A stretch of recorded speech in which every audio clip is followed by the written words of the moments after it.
നമ്മുടെ chief guest ഇവിടെ നല്ല രീതിയിൽ ബിസിനസിനെയും ഇൻഡസ്ട്രിയും എങ്ങനെ വളർത്തണം എന്നുള്ളതിനെ കുറിച്ച് പറയുണ്ടായി. സത്യത്തിൽ അതൊരു ഫാക്റ്റാണ്. അങ്ങനെ പറഞ്ഞ പോലെ ഞാൻ 88 അരാംകോ എന്ന് പറഞ്ഞൊരു ഓയിൽ കമ്പനിയിൽ സീനിയർ എഞ്ചിനീയർ ആയിരുന്നു. ടെക്നിക്കലായിട്ട് സീനിയർ പോസ്റ്റ് രാജിവെച്ച് വന്നിട്ട് ഇവിടെ വന്നൊരു കമ്പനി തുടങ്ങാന്നൊക്കെ വിചാരിച്ച് വന്നതാ. സത്യം പറഞ്ഞാൽ അത്യാവശ്യം പൈസയൊക്കെ ആയെന്ന് വിചാരിച്ചു. ബാങ്കിൽ അത്യാവശ്യം പൈസ ഉണ്ട്, തോട്ടമൊക്കെ ഉണ്ട്. ഇവിടെ വന്നപ്പോൾ 90കളിലെ ബിസിനസ് സാഹചര്യം അദ്ദേഹം ഇവിടെ സൂചിപ്പിക്കണ്ടായി. ഇൻഡസ്ട്രി തുടങ്ങിയാൽ കുത്തുവാളെടുക്കും, എത്രയും പെട്ടെന്ന് തിരിച്ച് വീണ്ടും ഗൾഫിൽ പോകേണ്ടി വരും എന്ന് പറഞ്ഞു.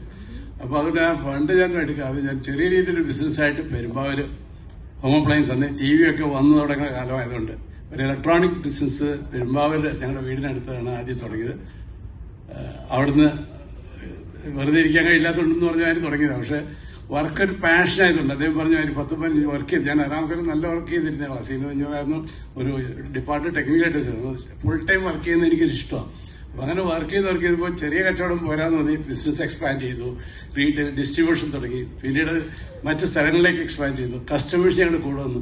എന്നും ക്വാളിറ്റിയുള്ള ഉൽപ്പന്നങ്ങളും ക്വാളിറ്റിയുള്ള സേവനങ്ങളും മാത്രമേ കൊടുക്കുള്ളൂ എന്ന് നിശ്ചയിച്ചിട്ട് ഞാൻ വന്നത്. ഞാൻ നേരത്തെ പറഞ്ഞ ഒരു അരാംകോയിലായതുകൊണ്ട് പൈസയ്ക്ക് വേണ്ടിയല്ല ബിസിനസ് ചെയ്തത്, ഗുഡ് വില്ലിന് വേണ്ടിയാണ്. ഇന്നും ഞങ്ങൾ അതേ ഇതാണ്. ഞങ്ങളുടെ സ്ഥാപനത്തിന് സൽപ്പേരിട്ടുണ്ട്. ഞങ്ങളുടെ ബ്രാഞ്ചുകളിൽ 1500 പേരുണ്ട്, 84 ബ്രാഞ്ച് ഉണ്ടെന്ന് പറഞ്ഞിട്ടുണ്ട്. എല്ലാവരും രാവിലെ എടുക്കുന്ന പ്രതിജ്ഞ ഈ സ്ഥാപനം സമൂഹത്തിന് നന്മയാവണം, സൽപ്പേരിനും അഭിവൃദ്ധിക്കും വേണ്ടി അവർ പ്രതിജ്ഞ എടുത്തിട്ട് വർക്ക് ചെയ്യുന്നത്. മറ്റെല്ലാം പണം പുറകെ വരണം, മണി വേണ്ടെന്നല്ല ഞാൻ പറയുന്നത്. സ്ഥാപനം നിലനിൽക്കണമെങ്കിലും വളരണമെങ്കിലും സാമ്പത്തിക ആവശ്യം. സാമ്പത്തികം ഒരു ദിവസം പോലും ഞങ്ങൾ മുന്നിൽ കണ്ടുകൊണ്ടല്ല ബിസിനസ് ചെയ്യുന്നത്.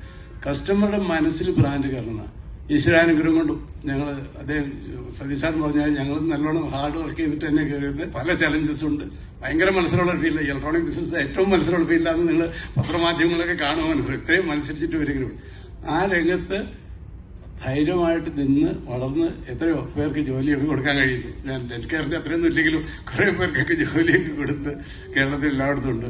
എന്നും നല്ല സേവനം നൽകണമെന്ന് നിഷ്കർഷിച്ച് നല്ല രീതിയിൽ പ്രവർത്തിക്കുന്ന സ്ഥാപനമാണ്. എല്ലാവരും നിങ്ങളെപ്പോലെയുള്ള പല മീഡിയ എല്ലാവരും ഞങ്ങളുടെ കസ്റ്റമേഴ്സാണ്. അപ്പോൾ ഞങ്ങളുടെ കസ്റ്റമേഴ്സായിട്ടുള്ളവരും ഭാവി കസ്റ്റമർ ആകാൻ പോകുന്നവർക്കും എല്ലാവർക്കും ഒരു നവവത്സരം ആശംസിച്ചുകൊണ്ട് നിർത്തുന്നു. നന്ദി, നമസ്കാരം.